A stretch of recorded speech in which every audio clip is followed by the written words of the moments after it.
સેનાની બેઠક યોજાઈ। બેઠકમાં જિલ્લા ટીમ તેમજ તાલુકા ટીમોને રચના કરવામાં આવી।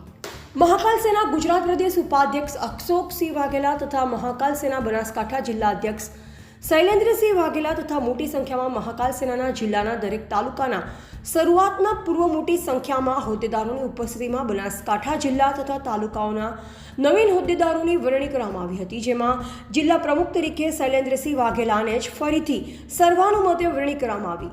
તેમજ જિલ્લાની ટીમમાં ચેહરસિંહ વાઘેલા, ખારિયા, કાંકરે તેમજ દરેક તાલુકામાંથી એક વ્યક્તિને જિલ્લાની ટીમમાં વરણી કરવામાં આવી। પાટણ જિલ્લા પ્રમુખ તરીકે દલપતસિંહ પરમાર વામૈયાને જવાબદારી આપવામાં આવી, જેમાં મહાકાલ સેના બનાસકાંઠા જિલ્લાના તમામ સક્રિય સભ્યશ્રીઓ મીટિંગમાં ઉપસ્થિત રહ્યા હતા, જેમાં નવનિયુક્ત જિલ્લાના હોદ્દેદારોના નામ તેમજ તાલુકા વાઇઝ નામનો જાહેર કરવામાં આવ્યું। વધુમાં મહાકાલ સેનાના પ્રમુખે જણાવ્યું કે આગામી 20/10/2024ના રોજ ડીસા ખાતે જનરલ મીટિંગ કરવામાં આવે છે, જેમાં પ્રદેશની ટીમ સાથે જિલ્લા ટીમના નવનિયુક્ત વરણી કરવામાં આવે છે। ટીમને પ્રમાણપત્ર તેમજ મહાકાલ દાદાની છબી આપી સન્માનિત કરવામાં આવશે।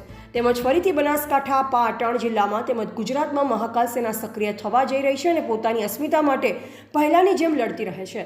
અહેવાલ જયંતિભાઈ ઠક્કર, સિહોરી, કાંકરેજ।